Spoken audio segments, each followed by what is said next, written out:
आ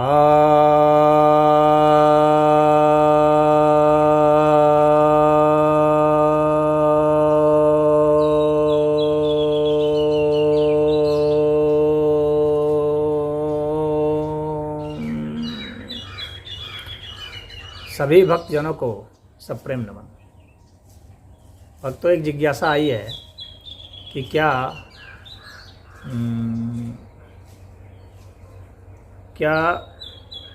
internet इस्लाम का अंत करेगा। एक एथिस्ट ऐसा कह रहा था। तो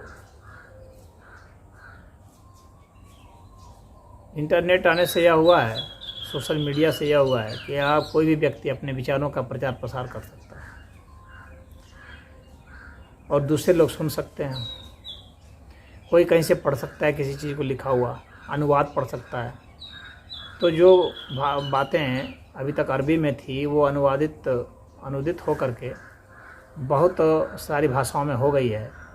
तो लोग उससे अब एक क्लिक में देख ले रहे हैं, उसका फैक्ट चेक कर ले रहे हैं कि बात सही है या नहीं, क्या लिखा हुआ है। इसके कारण लोगों को तथ्यों की बात मालूम पड़ जा रही है। दूसरी बात, बहुत सारे विद्वान लोग हैं जो कि सबके लिए उपलब्ध नहीं थे, लेकिन इंटरनेट पर आज भी उपलब्ध हैं। तो उनकी व्याख्या, उनके तर्कों को समझ करके बहुत सारे लोग अब अपनी जिज्ञासा को शांत कर ले रहे हैं।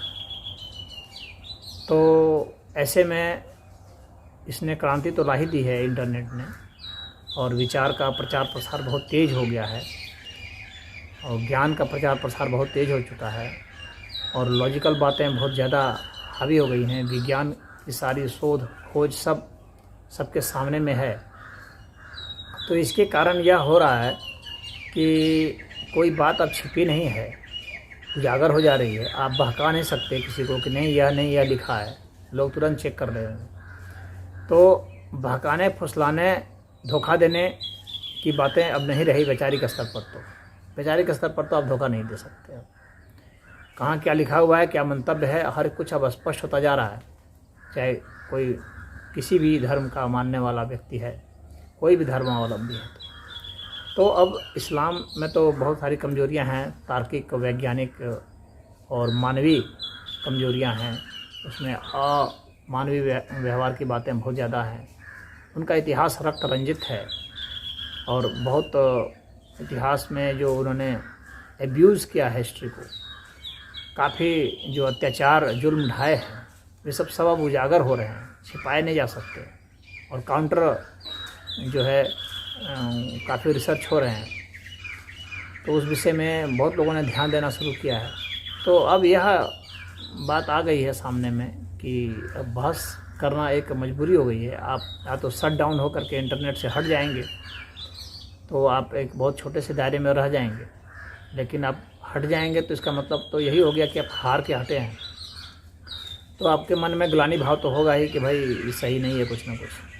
तो इसलिए वैचारिक आक्रमण इस्लाम के ऊपर हो रहा है, तो उसे नुकसान तो पहुंच रहा है, तो मैं कहूँगा ही। और रिट्रीट कर रहा है, अपने स्थान से हट रहा है, पीछे कदम उसके लौट रहे हैं। बहुत सारे लोग इस्लाम छोड़ करके अन्य मत को अपना रहे हैं। कुछ लोग नास्तिक हो जा रहे हैं, कुछ लोग सनातन धर्म को अपना रहे हैं, कुछ लोग कुछ और हो जा रहे हैं, कुछ लोग उसमें सुधार की भी बात कर रहे हैं। तो हर तरह की बातें हो रही हैं। इतना ज़रूर है कि इस्लाम को अब रीथिंक करना पड़ रहा है, और उसे वापस जो है हो सकता है कि वापस लौटना पड़े, हो सकता है कि उसका अंत होने लगे। तो कोई ज़रूरी नहीं है कि इसी से अंत होगा, लेकिन इससे कुछ परिवर्तन तो अवश्य हो रहा है। इतना तो अवश्य देखने में आ रहा है, चाहे कितनी भी जड़ता क्यों ना हो। शिक्षा की व्यवस्था भी समाज में बढ़ रही है, और शिक्षा आजकल ऑनलाइन भी हो रही है। तो जैसे जैसे लोग शिक्षित होंगे, जैसे जैसे विज्ञान आगे बढ़ रहा है तेज़ी से, तो वैसे वैसे अब लोगों को बहकाना फुसलाना मुश्किल होता जा रहा है।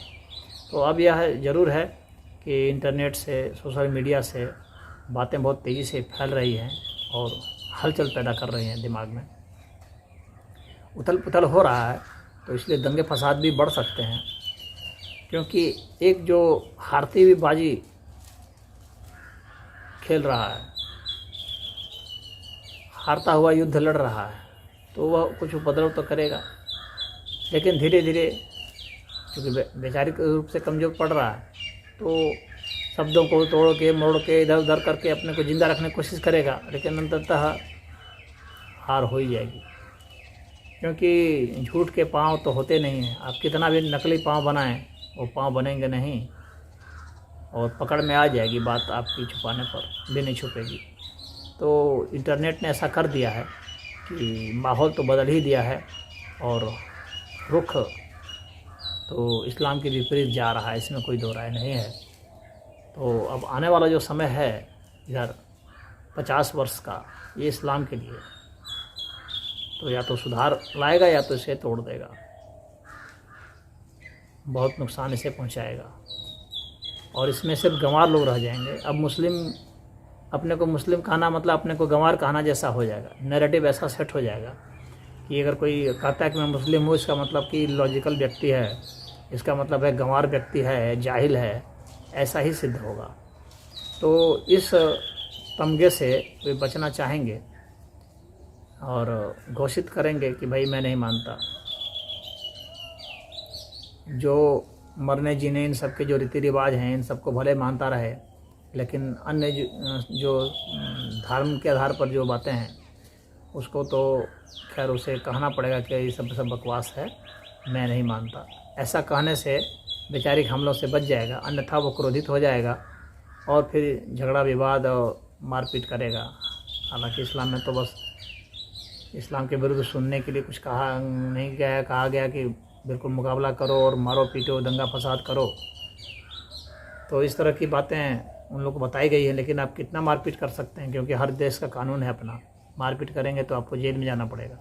अपनी ज़िंदगी को ख़राब करने से क्या लाभ मिलेगा?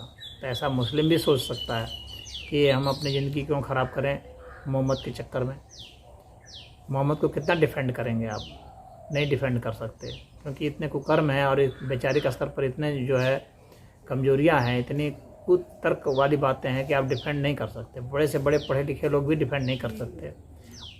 तो बेस्ट यही है कि उसकी आलोचना ही की जाए, उसको डिफेंड नहीं किया जाए, क्योंकि डिफेंड आप कर भी नहीं सकते चाह करके भी। विद्वान से विद्वान व्यक्ति भी डिफेंड नहीं कर सकता, उसे हारना पड़ेगा।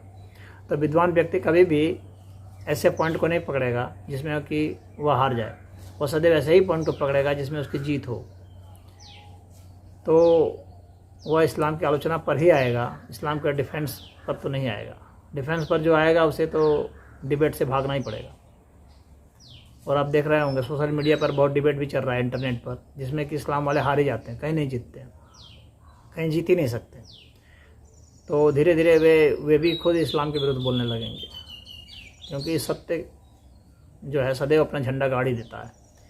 तो जब भी वैचारिक युद्ध होता है तो सत्य का पक्षधर जो होता है वही जीतता है, यही सच्चाई है। वो हंसी का पात्र नहीं बनता है, और जो असत्य का पक्ष लेता है वो हंसी का पात्र बन जाता है, पढ़ा लिखा होकर के भी मूर्ख सिद्ध हो जाता है। तो इसलिए ये इंटरनेट ने ये स्थिति तो ला ही दी है। अब इस्लाम के लिए ये यहाँ पर दो राहें आ चुके हैं, वहाँ उसे एक निर्णय लेना है कि उसे किस पक्ष में रहना है। तो मैं समझता हूँ कि अंत हो या ना हो, क्षय तो अवश्य ही हो रहा है, और जब क्षय होगा तो एक समय में, लंबे समय में जाकर अंत भी हो जाएगा। इसमें इतना ही। ओम।